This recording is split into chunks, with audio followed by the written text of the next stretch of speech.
I am delighted and honored to be joined today by Lukasz Fikus, founder of LampizatOr, for the debut of the LampizatOr Horizon360 DAC. Lukasz has flown from Poland to visit us at Steve Williams' house for this debut. Lukasz, great to see you as always. Great to be here, thank you. How did you come to choose the new DAC chip for the Horizon360? Well, we were not really actively looking for a new DAC chip. We were quite happy with the DAC chip that we had, which was phenomenal. And unfortunately, it was abruptly discontinued, and we were facing the inevitable end of life for that product. So we had to look for it, and fortunately, the maker of the discontinued chip sent us new samples, and we knew that they were the best. What do you like about the new DAC chip over the original Horizon DAC chip? Oh my God, the list is so long. It is easier for us to work with. It has much more programming options. It has much better footprint for soldering and less prone to short circuits, etc. It has much more configurability into different options or different hardware options, or even being dual mono or what have you. But most of all, it just sounds better. Even one-to-one drop-in replacement is better in every area I can name. Now, the Horizon360 has an identical analog side and an identical tube side to the original Horizon. The only difference is the digital side, is that correct?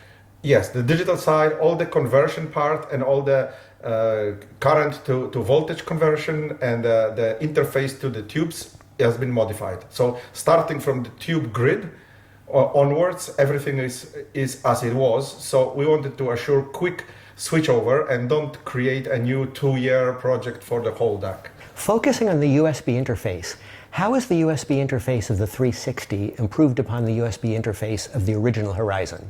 The USB input itself is the same, but the way that the USB part talks to the chip now is much more simpler, more straightforward and more clean, and it results in a big improvement of the USB input without changing the USB at all. Simply the maker of the chip made it easier for us to do a clean job.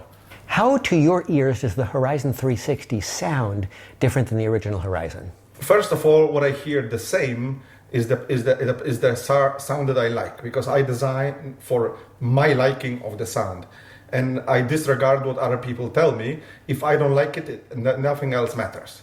So I like that sound. It's organic, it's very liquid, it's very natural, it's three-dimensional, and I can close my eyes and get lost in the music. With this new chip, it all is more of the good things. So I have more resolution, I can count the people on stage, I can hear the depth of the recording venue, I can hear the micro clues from reflections and little noises everywhere, and the music has more density, has more body, has more natural human sound. So it is more believable that if I close my eyes, there is a living human singer in the room. So these are the things I love about my old design, and the new one gives me more of the same thing.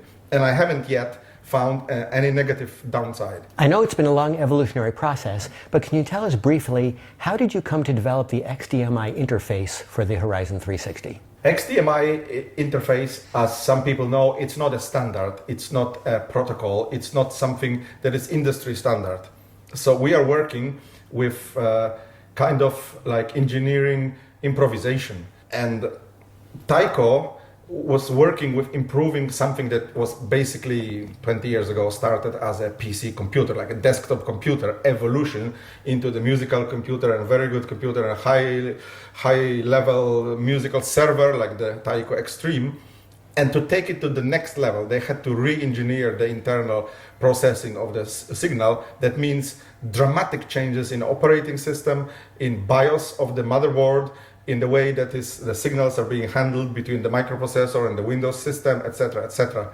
And they came up with a big improvement in sound. And the big improvement was due to the simplification of the process of the digital sound in their computer. But that simplification made it almost impossible for the old way of communication like USB or SPDIF to be continued. So they had to come up with their own internal hardware architecture. And when I asked them, how can I be a part of it? How can my DAC be a part of it? They scratched their head and they said, well, we can give you what we have. We can give you our internal signal configuration. That meant, in the end, 5 wires with different things on the 5 wires. And they gave me the 5 wires and they say, if you can work with this and use it in your DAC, then we are fine and we can call it XDMI protocol. And I took it home, and after 2 weeks of researching, we found a way to combine it into our Horizon 360 architecture. So we were lucky that these 5 wires we were able to inject them into the architecture of 3 different microprocessors, plus the software and firmware and all the relays and routing of signals, and we got sound. So that became an unofficial, unlisted and unpatented, not patented protocol. The XDMI is the name that it was given by Taiko, and I'm glad it works. We didn't develop anything other than the injection of their protocol into our environment. When you're listening to music and you're listening to the Horizon 360 via USB into the Taiko Extreme versus the Horizon 360 via XDMI into the Taiko Olympus, what differences do you hear between those 2 chains? I think that what the name suggests, because the name was created during listening, the 360. So obviously stereophonic reproduction has a flaw. It has only 2 channels on a flat listening plane, while we are used to hearing every sound, or at the concert or at home, whatever, as a 3-dimensional cloud of waves. So the whole fun of having a stereophonic reproduction is to make it as close as possible to hearing not just 2 sources, but to hearing the sound everywhere, as if we were inside the recording venue or the concert venue. We are trying to make the flat 2-channel playback as 360 as possible. And with this system, I think we got the closest I ever heard from any system in my life. And what technology is allowing that? Is it the simplification of the XDMI interface to the DAC chip? What is allowing that more natural ambiance? In my view, in my world, the whole high-end game is about simplification. So you try to make a complex process more simple, but it's difficult. So when it's difficult, you must give it a thought to how do you make it simple, and then it costs more. So for example, making things simple gets more and more expensive in parts, in execution, in going around problems. So if you take a CD player, let's say a Sony CD player 1990, on the schematics you will see 400 parts, more or less. And in my schematics is 4 parts. So going from 400 to 4 was a very long process of removing until you can get away with the removal. And removing and removing and removing, and the more remove, the cleaner it is. Until you can hear every resistor, every capacitor, every piece of wire, you can hear if it's there or not. And Taiko did the same. So the big change between the normal computer or their Extreme is a normal computer, but just very, very good. But going to Olympus was a huge simplification of the hardware and software process going inside. So at the same time, simultaneously, Horizon and Olympus are probably the world champions of simplification of this process. So even if we put these 2 together, they are so simple. You cannot remove any single part anymore. So it's the simplification that allows more of the music inherent in the recording to be revealed? Yes, and with every simplification you have 1 veil removed, 1 veil removed, 1 veil removed, and until it becomes so clean that you get lost in it. How does the 360 allow for 20 years of upgrades? It's a platform, so there's a new chip that is entwined with our microprocessor that controls it, and we have hundreds and hundreds of different commands that we can give to the chip to make it do different things or sound differently or whatever. So in the future, as people demands change, or the market change, or protocols change, we can build on this platform. So we have a base and a very responsive, very user-friendly DAC chip, which is really a microprocessor, or it's really a chipset of few processors working together. And we know that we are just scratching the surface of what is possible. And unlike with other traditional chips, where the chip gave you a certain possibility and that was it. Like you can implement it, listen to it, and that's what it is. If you want something different, you must find a different chip. Now we have a platform. So it's even with cars today, you have one chassis, one platform with an engine, and you build on it like minivans, sport cars, passenger, sedan. It's all based on the same platform and the same basic concept.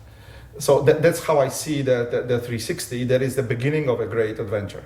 Thinking about the sound of the Poseidon versus the sound of the Horizon 360, are there some audiophile preferences that might lead somebody to actually prefer the sound of the Poseidon?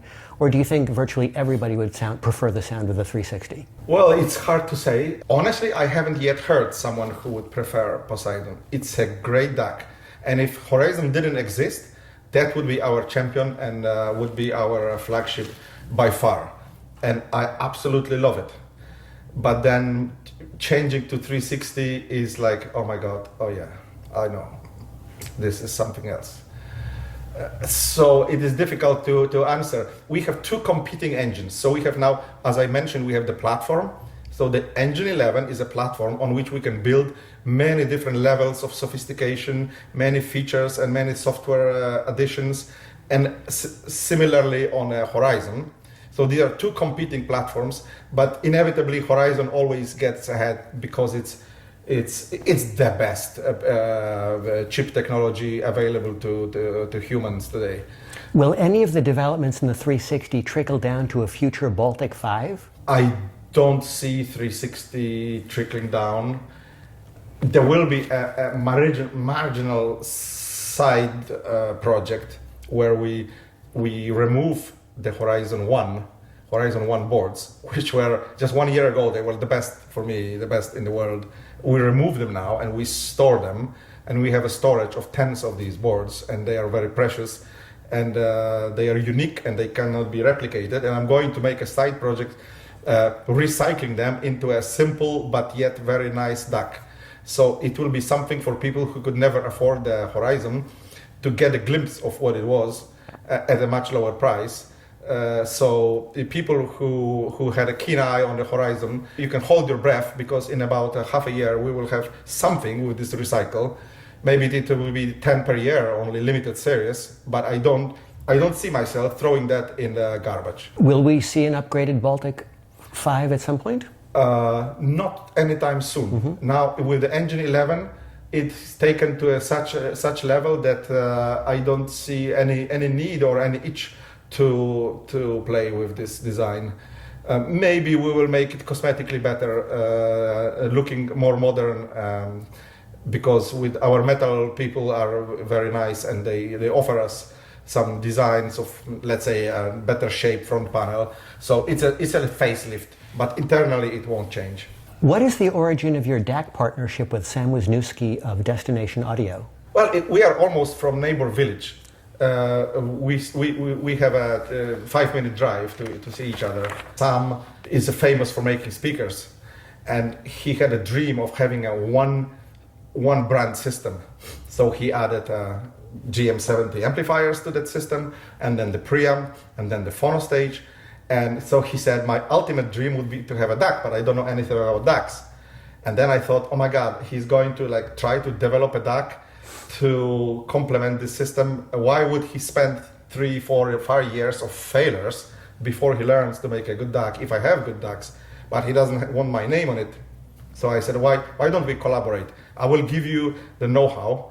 You will bring your design, style, and aesthetics, and we will make a DAC for you that will be unique only for you, and everybody will be happy, because I know that it's made digitally, it's made properly, and you can focus on making speakers instead of trying to figure out how chips work.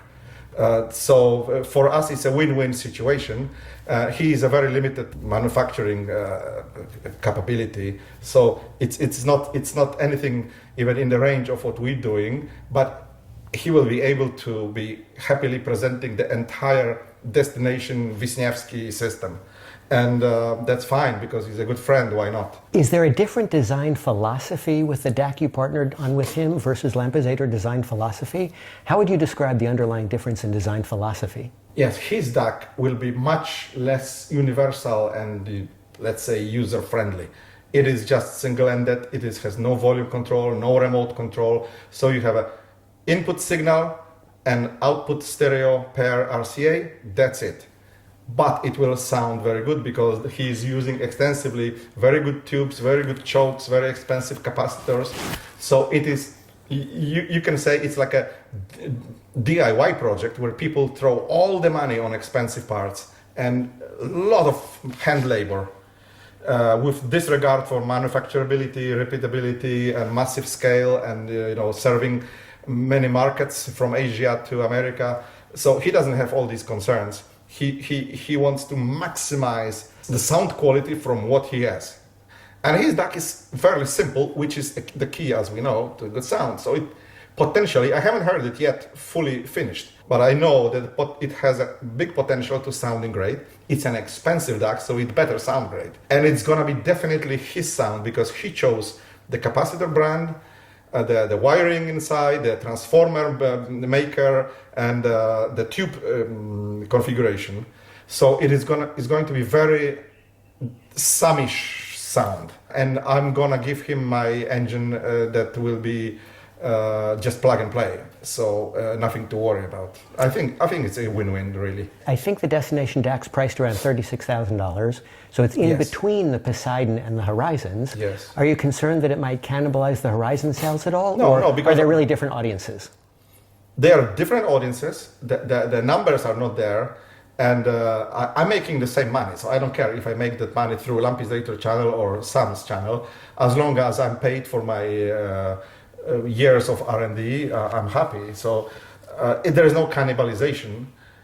It's just maybe one per every 100 DACs we sell, he sells one, and everybody's happy, and my name is on it, so I don't lose anything. Lukasz, always great to see you. Thank you very much. Thank you.